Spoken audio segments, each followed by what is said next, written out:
C'est typiquement le genre de vidéo que tu vas aimer. Pourquoi? Parce que je m'auto-flagelle, je m'auto-mets un coup de pied dans le cul dans cette vidéo parce que je me rends compte de choses qui me font tout remettre en question. Et là, je me dis, ouais, quand même. Il faut vraiment que tu regardes cette vidéo jusqu'à la fin. Je profite pour te dire que si tu n'es pas abonné, comme 92% des personnes qui regardent cette chaîne, eh ben, je te remercie, ça me fera plaisir que tu t'abonnes. Donc mets-moi un pouce en haut, abonne-toi, active les notifications, commente, ça peut être sympa. Je te remercie par avance. Pourquoi est-ce que je m'auto-flagelle dans cette vidéo? Parce que comme d'habitude, à chaque fois que je fais des tests qui sont censés être scientifiques entre guillemets, eh ben, les éléments se déchaînent contre moi, de la pluie, du vent, etc. Et en résultat des tests, j'ai l'inverse de l'effet escompté. Je comprends pas. Ça fait presque un an que je roule en Tesla et je n'ai toujours pas essayé de dormir dans la Tesla. Donc on repart à Avallon pour la 3e fois. J'ai mis un S là. Ne te méprends pas. C'est pas Avallon. C'est Avallon. Du coup, eh bien, comme d'habitude, 2h38. Sauf qu'on va faire moitié-moitié d'autoroute et pas. On arrive là-bas avec plus de 16%. Comme d'habitude, ça ne marche pas. Comme d'habitude, quoi d'autre? Mon Wi-Fi ne veut pas fonctionner non plus. Tout va bien, ça va se résoudre.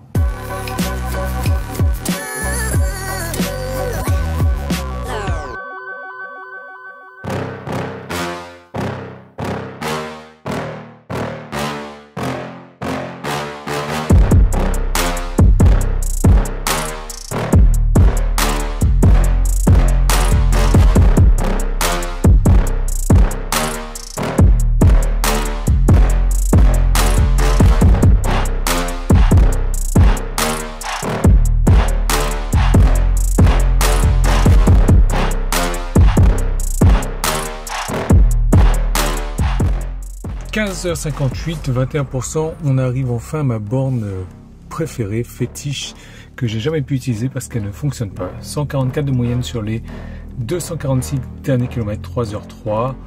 Donc voilà pour le road trip. Oh, j'ai oublié de te montrer mon sourire, ça vient de descendre là, ça vient. J'ai regardé il y a 5 minutes, c'était pas encore descendu. Bon, je te le fais. Hein. Donc ma borne fétiche dans Lyon fonctionne aujourd'hui. Et elle fonctionne tellement bien que voilà, elle est prise, malheureusement. Bon, c'est pas cool, c'est pas cool, c'est pas cool.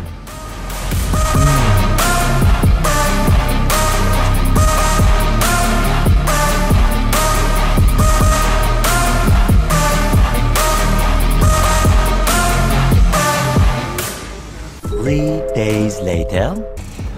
Bon, 80%, nous on va rentrer à domicile, on va faire moitié-moitié, hein, donc hop, on va aller jusqu'à Chalon-sur-Saône sans le péage, et puis à domicile avec péage après. Donc là il prévoit qu'on arrive à domicile avec 29%, mais ça sera moins puisqu'on va se faire une partie avec autoroute. Mais pas besoin de recharger, on a du beau temps, on a de la bonne température, on vient de préconditionner la batterie. On est parti. J'ai oublié de te dire, mais on a fait 409 km depuis qu'on a quitté Lyon avec 143 de moyenne. Et là tout de suite, ouais, ça fait 3 bornes qu'on a démarré, mais on consomme beaucoup parce que on est en côte, on a la clim, on a plein de choses. Et là on a une bébête qui va nous fatiguer tout le long du trajet. Ça va être ça.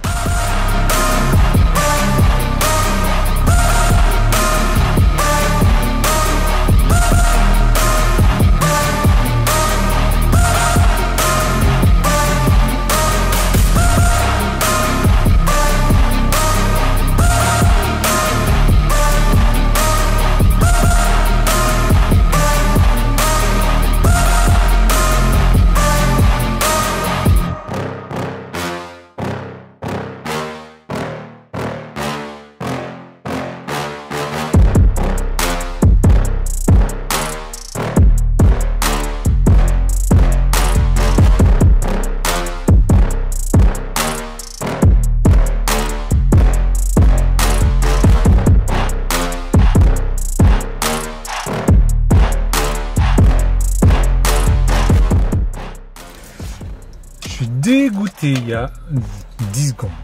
On était à 140 sur Le road trip d'Avalon, bon on est passé à... Non, on était à 139 et là on vient de passer à 140. Alors le retour, eh ben, c'est la première fois que je fais ça, hein, 3h11 sans pause pipi. Félicitations Yann, vas-y tu peux y aller. 258 km, 135 de moyenne, c'est très très beau. Surtout comparé à la dernière consommation de la dernière fois. Dernière de la dernière fois, ouais. Bon, bah, depuis la recharge, c'est la même chose. Hein. Et surtout, bah, le road trip à Avalon, 664 de moyenne, 93 kWh de consommé et 140 de moyenne. On va dire 139,9. T'es d'accord? T'es d'accord? T'es d'accord? Nul en commentaire si t'es pas d'accord. Moi, je continue à descendre après. Ici, 9918 au total et 151 de moyenne. Je pense que officiellement, je suis plus... Ouais. Ah, ça y est, je suis redescendu à 139, t'as vu? T'as vu, c'est parce que tu m'as mis en commentaire que t'étais d'accord. C'est pour ça. Donc 151 de moyenne. Et bien maintenant, on va pouvoir comparer ce même trajet que j'ai fait avec vent et avec pluie. Et tu vas voir que c'est assez hallucinant. Bon, je vais me prendre une claque. Hein. Ce comparatif avec et sans les bonnes conditions, donc à l'aller, avec le soleil, donc c'est la deuxième fois où j'y étais, pas la première. J'ai fait 246 km, 183 minutes, conso de 144. L'aller avec la pluie, 249 km, 174 minutes, 5% de temps en moins, conso de 139. Conso différente de 3,50%. Température 25 degrés. Pourquoi j'ai pris plus de temps? Parce que j'ai eu des embouteillages. Voilà. Le retour avec la pluie, donc c'était le premier retour. 206 km pour m'arrêter à Fastned, conso de 141. J'avais roulé à 130, j'avais préconditionné pour aller à Fastned. Et le retour, donc avec le soleil, conso de 134, quasiment le même temps, quasiment la même distance. Conso 5% inférieur. Donc les températures quasiment identiques, hein. J'avais mis 130 là-bas, mais c'est 30. Mais tu vois que j'ai consommé 5% de moins. Ce qui sous-entend que j'ai consommé 5% de plus avec la pluie, avec le préconditionnement, avec le fait de rouler plus vite. Pourquoi est-ce qu'à l'aller, je consomme moins avec la pluie et je consomme plus avec le soleil? J'ai pris 9 minutes de plus pour faire la route au retour. En fait, je suis sorti à Chalon-sur-Saône Sud au lieu de sortir à Chalon-sur-Saône Nord. Donc, je suis passé un petit peu dans la baie. Je suppose que ça m'a fait consommer un peu plus. Mais surtout, j'ai eu cet embouteillage à Lyon, Fourvière comme d'habitude. Donc, j'imagine que c'est ça qui m'a fait consommer plus. Malgré que l'allée précédente, j'avais eu la pluie. Et finalement, je me rends compte que la pluie n'a pas joué autant que ça sur la consommation. Le retour, lors du premier voyage, j'avais fait le retour donc sous la pluie. J'ai consommé 141, j'avais roulé à 130, j'avais préconditionné la batterie pour aller sur Fastned. Et le deuxième retour, soleil, une conso quand même 5% inférieure, mais tu verras que 5%, même temps de route plus ou moins. Par contre, là où c'est intéressant, c'est justement ces 5%. 5%, pour certains c'est beaucoup, pour d'autres c'est pas énorme, mais je me dis, j'ai consommé 5% de plus en roulant à 130, en ayant de la pluie et en préconditionnant la batterie.